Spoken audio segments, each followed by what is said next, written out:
Good. This is a pleasure. I get to talk to a member of the Pro Football Hall of Fame, former Chicago Bear, New Orleans Saint, Cleveland Brown, Doug Atkins. How you doing, Doug? Well, I'm hanging on, buddy. Sounds good. Your good friend's getting his number retired by the Bears, Mike Ditka. Well, what's Mike up to? They finally going to put him somewhere he belongs? They are. It only took 50 years for the Bears to do it. Yeah, that's what it was in 1963. When he run that touchdown against, I forget who it was, but if he hadn't scored that touchdown, we wouldn't have been in there. I think in 1963 during the season we had the last game, and we was tied, and he run it down 56 yards. We kicked a field goal. We won there. So that put us in the playoffs. It was before he had the 2 hip replacements. Yeah. Now, you started off as a basketball player. Well, that was a long time ago. I gave that up sophomore year after I went to UT, and I couldn't play both of them. So it was all football after that. So the coach made you give up basketball to concentrate strictly on football? Well, football's a little easier than traveling than basketball, I'll tell you. So, it's kind of my choice, too. Okay. And when we're talking coach, we're talking Robert Nyland, who has the stadium at Tennessee named after him and all that. What sort of man was he? He was one fine coach. He was a serviceman, but he was a good football coach. That's how you can win with good people, you know. That was a long time ago, back in the 50s. Were a lot of colleges recruiting you back then, or was it just Tennessee? Oh, I had a few in football, several for basketball. But it finally got around the right way there. It come out right. Okay. Which sport did you enjoy more? Oh, football's easier to play than basketball. You're traveling all over the place, you know. It's not quite as long, and you're not on the field as long. You don't play as many games, and you can just play those and get them out of the way. The Browns drafted you, but you only were there for a couple of years. What happened with the Browns? Well, they got rid of it, and Paul Brown didn't like me. He sent me to Chicago, and that was fine with me. What's there not to like about you? Well, I had a problem. I had some problem, and I was out for a while. He just replaced me with some other guy. Well, I had a little problem. First of all, I had some kind of reaction to. I had a sore throat, and they gave me something that had a reaction to it, and I lost about 20 pounds real quick there, and I had a bad knee anyway, a little bit, and when I lost all that weight, I played a game or two, and then finally that was my second year, and I got benched. He put a guy named Massey in there, Carlton Massey. So the second year, I don't know how many games I played before I got benched, and I lost it down to probably about 230 pounds or something. I lost 20 pounds real quick, you know. Oh, wow. I think the paramycin reacted on my stomach or something, and my ulcers, I think, so. Gotcha. It was probably the best thing, you know. Well, First year I couldn't do anything, wrong, and the second year I couldn't do anything right. How surprising was it for you to get traded to the Bears? Oh, I knew it was coming that year, after it happened. He put somebody in there and took my place. I knew I was just substituting at the end, So it didn't make any difference. You got to go where you got to go.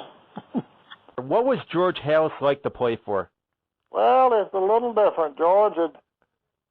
I was with Paul Brown with Cleveland Browns first, and he just completely a different coach than George Halas. George Halas has been around so long, the old days he started out. I got there, and things were a lot different, We had our drills were quick and to the point, and we got Mondays and Tuesday off, which I liked with Cleveland Browns, and unless you had an injury, you had to show up. Mm-hmm. And our practices were not over an hour and 45 minutes on Wednesday, and then it tapered down. And we did things fast and quick, and when the time was up, we'd be off the field. But with George Halas, it'd be one more play. It might be 3 hours time we got in because he didn't have anywhere else to go, except the office. So it was enjoyable for him to be out there. And they had a bunch of old coaches. Nothing wrong with old people, but he give them a raise. He give them a title instead of a raise, and we never picked up any new coaches or new blood till we got, Clark Shaughnessy and George Allen, but it was the same old people, he had there, and the same old thing. And we had weigh-ins was probably the toughest part of the practice. He set your weight what you thought you were supposed to be, and we'd line up like cattle, and he'd put us on those big scales and weigh us every day, one day a week, and we'd go to the heat baths and the whirlpools and everything and sweat it off, and then right after we'd weigh us, we'd make our weight, and then we'd put it back on.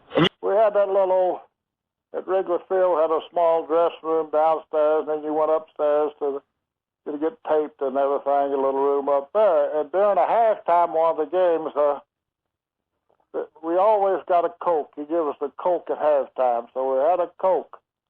So Dave Whistle was sitting on the corner, and the equipment boy come by with a Coke in his hand. Well, Whistle grabbed that Coke. Well, he wouldn't turn loose. They was fighting over that Coke, and finally Whistle jerked it out of his hand and took a big sip of it, and he spit it out. Guess what the problem was?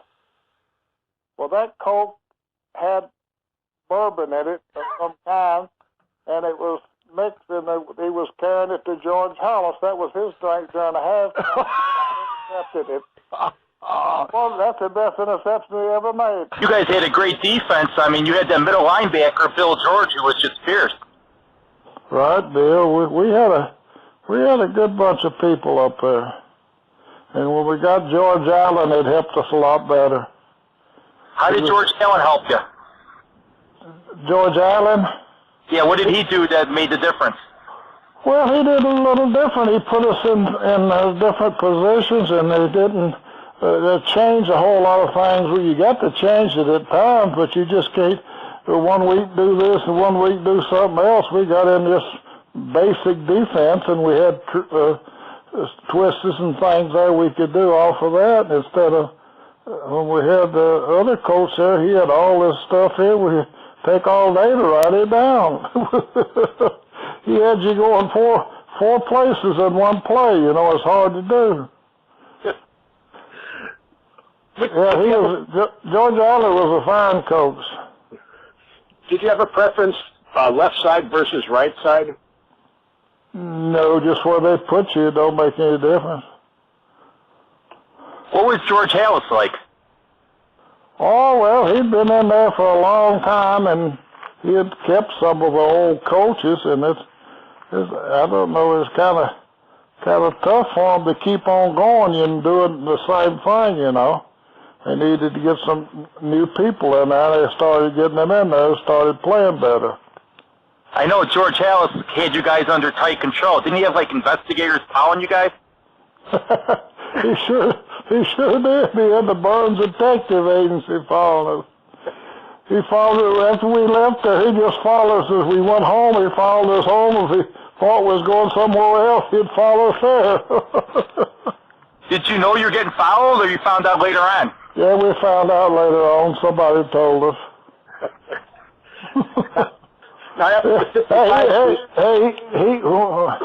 When one of the other guys got to be head coach, and one of the coaches he followed him home, and then he stopped at the service station, and he ran in there and made a phone call. The police come out and pulled in right behind the Birds Agency, and he went out there. It was him following there. He was scared, He had some calls that were a little nasty on the phone there.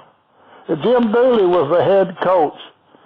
and somebody followed him after office hours. It was dark, and he saw him get in behind me, and he run to there and stopped and run out and called the police, and they could pull up right behind the Burns Detective Agency. He felt safer with him out there. Oh, here's a trick. He had a lot of tricks there, I'll tell you. George Halas had to know what everybody thought about him, and so he had to get him a little detective work on it. So the Burns Detective Agency would follow us. We didn't know it for a while. And they'd follow us to a beer joint, or most of the time we went at the Somerset Hotel there, right in the bar. Well, they'd have that detective come in and ask us questions and this, that, and the other. And this went on for a while, and we finally found out one time they had a detective, Burns Detective Agent. It was from Harlan Hill's hometown. And he started talking to me, and I gave him a few drinks there and got his tongue a little loose, and he told me, one time, Harlan told me, says, Doug, says, something's going on, says, Halas put me on his side, says, kid, you know, so you drank about 10 beers the other day over and so. And says, I don't know how you found that out. Well, this boy finally told me, you know, that they had Burns Detective Agency following us. Oh, my goodness. And so, in the meantime, one had talked to me before I met this guy. And Halas called me one time. He says, Doug, says, the sad things happen. Says, this has never happened in the history of the Bears. Says, a true Chicago Bears football fan decided he's going to have to turn you down for the betterment of the team. Hate to see one guy run a whole team. Well, he posed as an insurance man. I thought I was talking to insurance man. I just way think about Halas, and I told him some things that weren't too good. I asked all his questions, and I didn't know. And he called me and told me, you know, what I said. You know, bad things happen. He said, I want you to drive down to my office after practice. Well, he knew I wouldn't go downtown. I said, I'm not about to drive down there after practice and talk to you. I said, you live at the Edgewater Beach Hotel right up from me here at the Somerset. How about you stopping by and seeing me? Well, he did. He stopped by and he come in the door. He took his hat off. I was sitting there in a T-shirt. And he says, George, I'm sorry I had to do this, but, you know, I got to talk to Doug here. And he looked at me. He says, you know, that's not your body. He says, God give that to you. I said, yeah, for a businessman like you to use and abuse and trade and do anything you want to with. And he kept going. Says, he kept going, and he was playing her sympathy and everything. He got through, so I'm going to have to find you so many games salary. If you don't get out and drink anymore, I'll give it to you at the end of the season. Oh, my goodness. Well, I told everybody we laughed about it, so we was aware of the detectives following us around, you know. And now, after the 55 season, Halas stepped down as coach, and Patty Driscoll took over for a couple seasons. And then in 58, Halas came back again.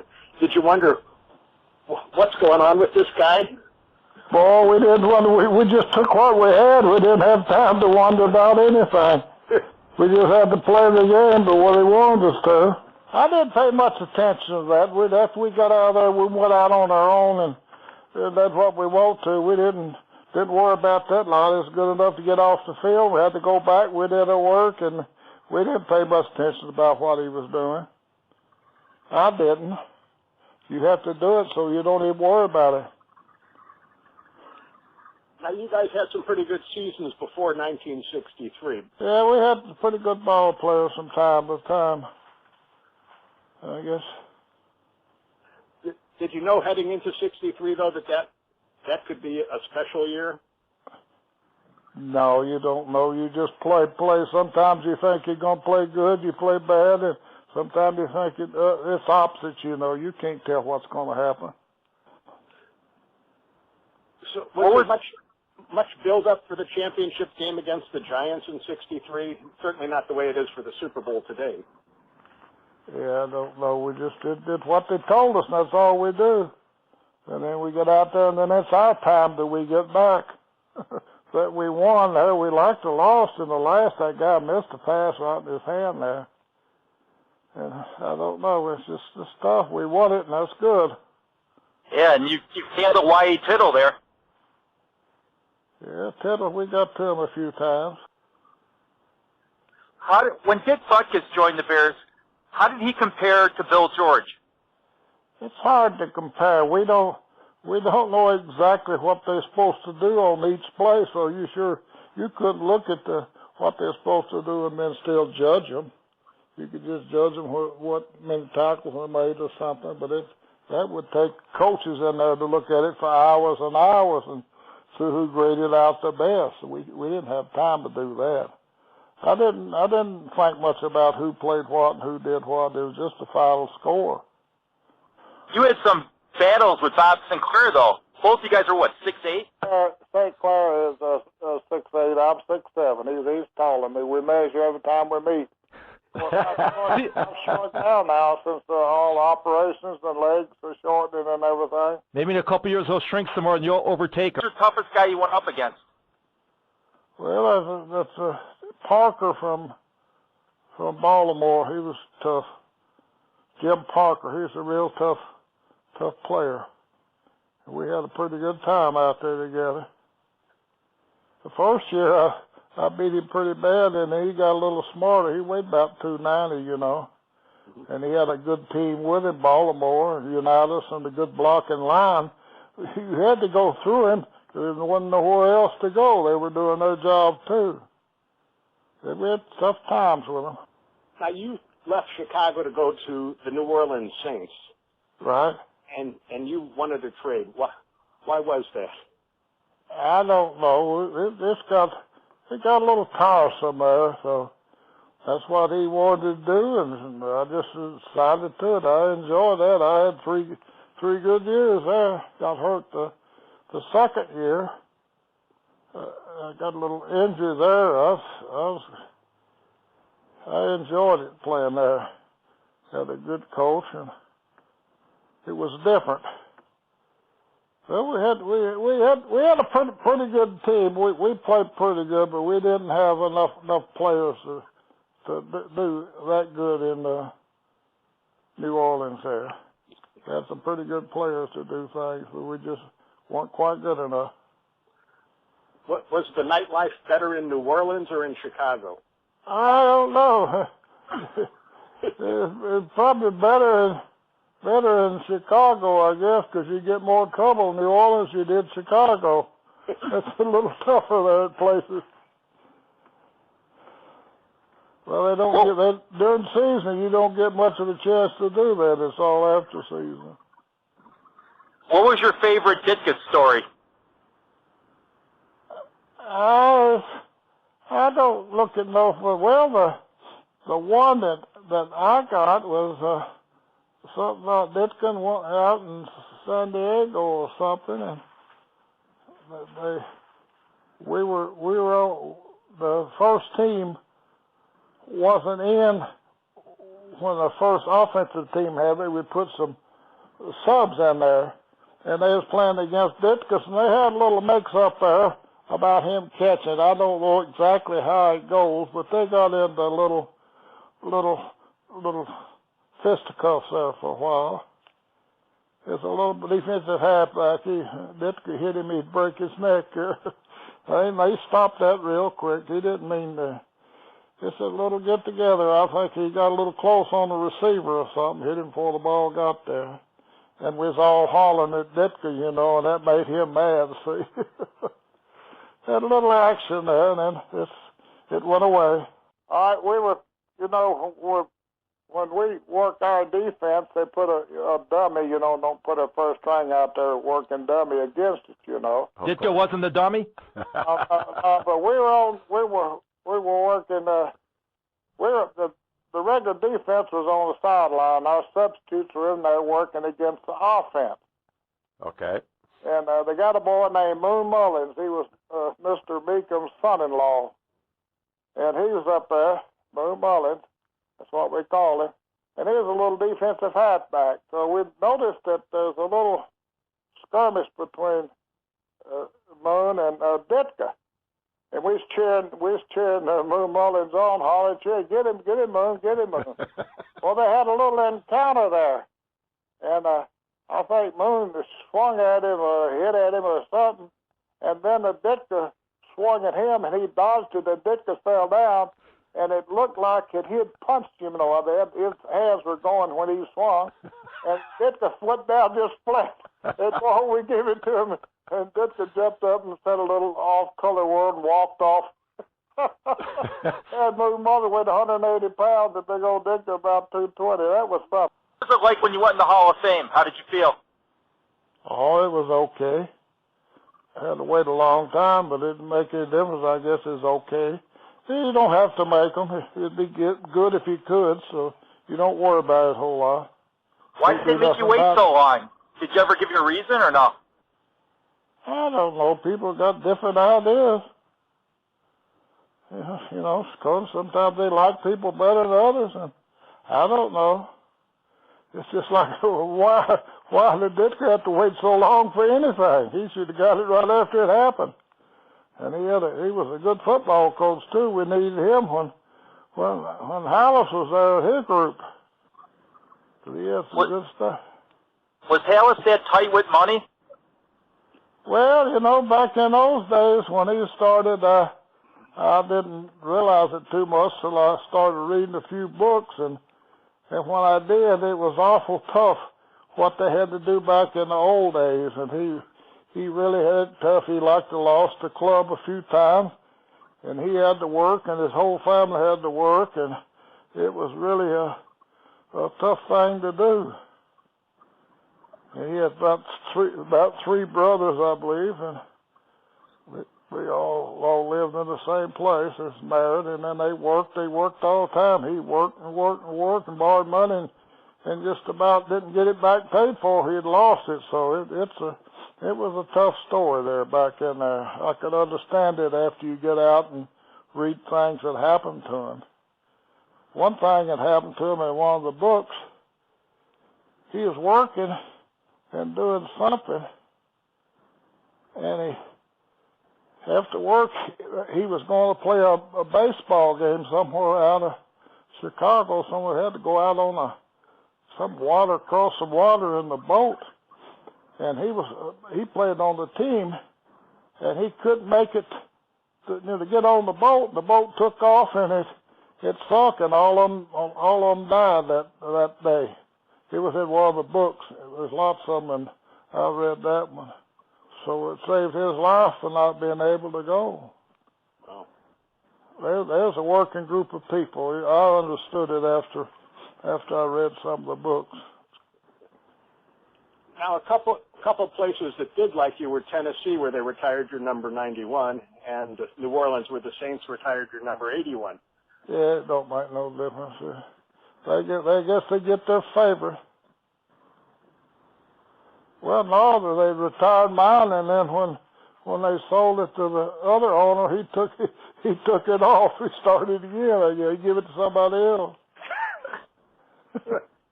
That's the way those old businessmen do. They're kind of tricky. So if the Bears were to retire 81, would you come back to Chicago? No. I don't travel. I can't get out too much. No, I don't go nowhere. I wouldn't want it anyway. Too late. What was your favorite moment in the game? Oh, moment it wasn't in the game. You just played the game, and you felt better if you had a fair game or a good game. And if you had a bad one, you felt a little bad. That's all I said. You felt good or you felt bad. So you can't tell what's going to happen. You think you're going to have a good game, and you don't. You think you'll have a bad game, you have a good one.